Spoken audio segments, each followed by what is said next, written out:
If you still feel there is something about perspective which is eluding you, that somehow sees you reach some sort of mental block with this sort of diagram, let me encourage you by saying there's every chance the problem is with the diagram or the diagrams and not with you, because so often we are only told one side of the perspective story, and the other side, what I think of as the forgotten side, is left out. And in all the explanations of eye levels and vanishing points, all the focus on angles and lines and where they meet, the principle of perspective in its simplest form is often not mentioned at all. And that is that perspective is all about how things get smaller as they get further away.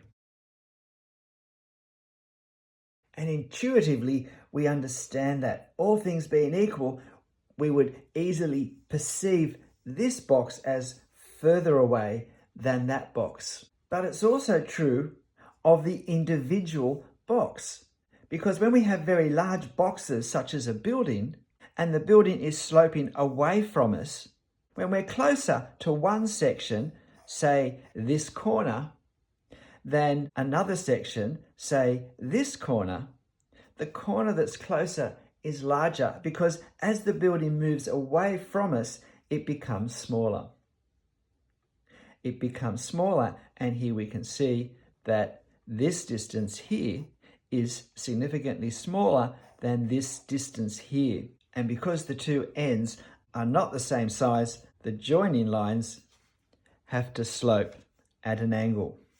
And of course, these are the perspective angles that we so often talk about. But they occur because the actual object that we're looking at is getting smaller as it moves further away.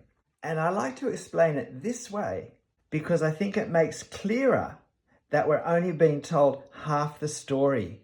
We're saying that the object is getting smaller, that this two-dimensional object is getting smaller as it moves away. And yet a two-dimensional object has height and width. And this diagram describes nicely how the height changes size, gets smaller as it moves further away from us. But it's not just the height that gets smaller as it moves away from us. It's the width as well. It's the width as well. So let me demonstrate the forgotten perspective. So how does the width get smaller? How can we understand that?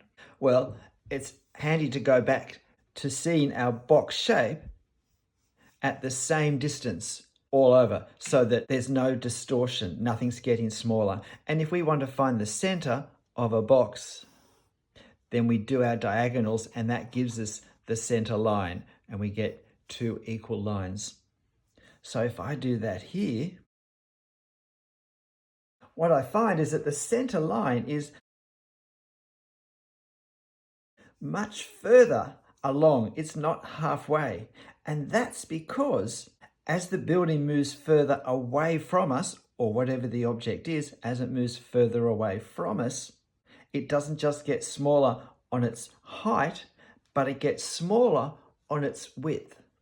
We don't usually use the word smaller, which I think obscures the link between these two aspects of perspective. We think of it as getting narrower. And because this half is getting narrower than this half because it's further away, it's smaller, it's narrower than what we have here. And if we break these two boxes, we can see, in fact, that in the first half, we have the same principle at work. The first quarter, in fact, is larger than the second quarter, is larger than the third quarter, is larger than the fourth quarter. Because as the building moves along, it becomes distorted. It becomes narrower. And it's not just the building that becomes narrower. Anything that's on the building is similarly visually narrowed. Let me show how this looks in some life situations. Here we have a building, and I want to look at this side here. Now, this building is slightly moving away from us. We're not quite straight on, and we can see, looking at these pylons under the veranda or looking at the veranda posts, that these gaps get slightly smaller and smaller and smaller. And often it's easier to appreciate if we compare the first one with the last one. So from center to center we have that, but down here, the visual compression, even on such a relatively minor slope, slant away from us, is significant across 1, 2, 3, 4, 5, across the 5 spaces. But if the angle increases, the rate of compression increases, the rate of narrowing increases. So if we get much closer to this building and we look down along this side at a much steeper angle, we find that our veranda is now moving away from us much more rapidly. And so when we look at the visual compression narrowing between these pillars, if we go in the opposite direction, again, if we go from center to center, we can see there's a much larger difference, because as something moves away faster, it compresses visually more and more. And if we take an even more extreme view, if we come here and look back up, and here we are almost on the corner looking up, that when we come up to the very top, we can see that the narrowing is even more rapidly accelerating. The rate of narrowing has increased. Now, it doesn't matter whether we're looking at pillars, it doesn't matter whether we're looking at columns, it doesn't matter whether we're looking at a row of statues. If they're all equally spaced and the object is moving away from us, then the gap between the objects will narrow and the objects themselves will narrow, as well as becoming smaller, as well as becoming shorter. Because as the object moves away, as the object becomes smaller, it becomes smaller vertically and horizontally. And these are the two sides of perspective. And we call this foreshortening. And it's a mistake to think of this in any way separated from this. Perspective is our whole object becoming smaller, both vertically and horizontally. And it's not just with boxes, it's not just with architecture. And we see it in any object that's moving away from us. But it's highlighted when the objects are all fairly identical in size and in spacing. Then the optical effect of distance is highlighted, such as in these tall, thin trees. We can see that the gap between them as they move away appears to narrow. But it's not just the gap, of course. The trees appear to narrow. But they also, if you like, narrow on the vertical. They get shorter. And so what that means also, of course, is that the leaves that we can see, that although we can see individual leaves on this closest tree, as the trees become smaller vertically and horizontally, at some point very soon along here, we have no ability to see individual leaves. And these are the sorts of details that we need to notice when we draw with foreshortening, that it's not just that we're making things shorter, we're making them narrower, and at some point the objects disappear completely. And it's not just outside, it happens inside too. It happens in relatively large interior spaces. So this, in effect, is a one-point perspective view where we have a vanishing point straight ahead. But in this room, we have a lot of elements that are regularly spaced. And those patterns of elements that are repeated become narrower and narrower as they move further away from us. So on the ceiling, we have a narrow panel with a wider panel, a narrow panel with a narrow panel with a wider panel, and this pattern narrows. So our narrower panels narrow as they move further away, and our wider panels narrow as they move away. And capturing that relative shrinkage, narrowing, is important. It happens with the chandeliers as well. If we look at where the base of each chandelier is, we can see that they get closer together. And it also happens with the columns that we can see, where we have these pairs of columns bundled together, equally spaced with entranceways between them. We can see that the bundles get closer and closer together. The gap disappears, but the width of the columns also narrows. So we can see this narrowing, this foreshortening happening, whether we're looking at an inside view or an outside view. And it applies to absolutely anything we can see, including nature. It's just that it's more obvious when the objects are the same size, the same shape, and equally spaced. But this principle is at work even when there's a totally random mix of objects of shapes and sizes. It's at work in a bush setting, as well as the meticulously planned and laid out gardens of Versailles. If we were to put 8 windows down this side of this wall,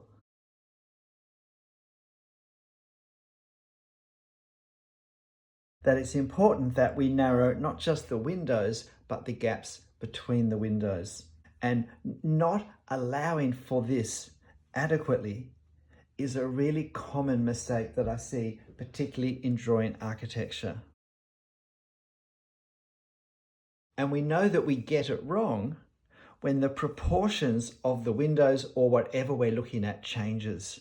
So we've gone here from a tall, narrow box to a far squatter box. And in fact, if we had another window, and I've seen many a drawing where the windows end up looking more like this than this, because while they've been made smaller on the vertical, they haven't been made smaller across the horizontal line. And therefore, the objects change proportion. Our rectangles start to become squares. And of course, this happens also with 3-point perspective.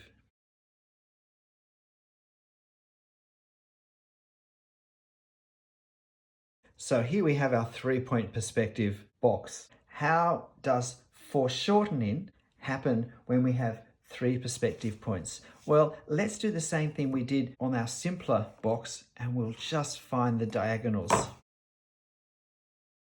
So this actually becomes our midpoint on this axis. And on this axis, we find it. This becomes our midpoint. So these are the 4 equal quarters of our box, with the perspective from this particular viewing point. And we can even divide this side into 16ths.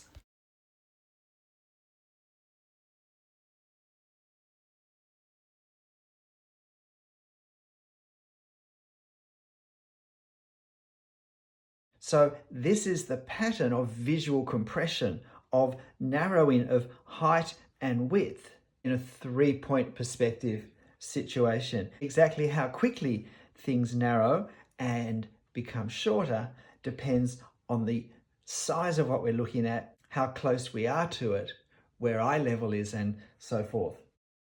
Clearly, we most easily see these things in a skyscraper. And we can see that we are seeing this skyscraper with a 3-point perspective. These sides are narrowing together as it goes up. And we can also see that as our windows move across, although they're pretty narrow to begin with, they're getting narrower and narrower. If we look at this complete row, we can see that this window is more than twice the width of the windows up here. It's probably at least 3 times the width. But we can also see that the height of these windows are narrowing as well. If we compare this window here with this window here, but we can also see that the windows get shorter as they move further away on the horizontal as well as the vertical. And so, in fact, to get the full impact of what's happening, we need to compare this window down here with this window up here. And here we see the distortion that's represented here in real life. And if I'm drawing a skyscraper, then I have to be aware of this pattern of visual compression. The windows and the gaps between the windows get narrower, the heights of the windows get narrower, and the angle between the rows increases as it gets higher. And the vertical alignments tilt in towards that true vertical line that's directly in front of the observer of the camera. This is why I'm not overly fond of drawing skyscrapers. And if we enjoy drawing architecture, we see this narrowing both of objects and spaces between objects that are equally sized and equally spaced as the object moves away from us over and over again. The major architectural elements and the minor architectural elements. And it's often the key element of the dramatic visual effect of a scene is this compression, this visual compression as the scene moves further away. When we have a wall of windows moving away, we have to get the shape and the width of our windows and the spaces between them correct, or they won't look right on the wall. They'll look as though they belong to a wall that's sloping in a different direction. Quite often, this reaches the point where we're just doing lots of thin vertical lines closer and closer together, where there's no chance to actually put the detail in. And it's not just in the architecture, but where we have things such as cobblestones, pavers, the same principle is at work on those. As they move further away from us, they become narrower. And if we tilt our scene and we see our ground as a wall, we can see that these cobblestones are going to act in the same way visually as windows in a wall will. We see the principle at work in these posts and these posts down here, getting shorter and narrower as they move further away from us. I think part of the reason we have struggled so much with perspective is often because we've only really been encouraged to focus on half of it. It's been all about getting these angles correct. And while that is an important part of perspective, it's only half of it. It's only the height part. It's not just the height that gets smaller, it's the width that gets smaller as well. And that's foreshortening. That's the forgotten side of perspective. And if we know that it happens, and if we know in all the ways and all the places in a scene, it may be a very important part of what we're seeing, then it helps us to see it in our reference or in front of us in life more easily. And whatever we can see more easily, we can draw more accurately, more easily. So don't forget the other side of perspective. Don't forget foreshortening. Whether it's in 1 point perspective, whether it's in 2 point perspective, or 3 point perspective. G'day, I'm Stephen Travers. Foreshortening is going to be an important principle in every scene that we draw. It's a consideration that we must make. So I hope this video has helped to provide a framework to understand what's happening more and therefore be able to draw it more effectively. But look, whatever you draw and however you're drawing it, make sure you have fun. I'll see you next time. Bye.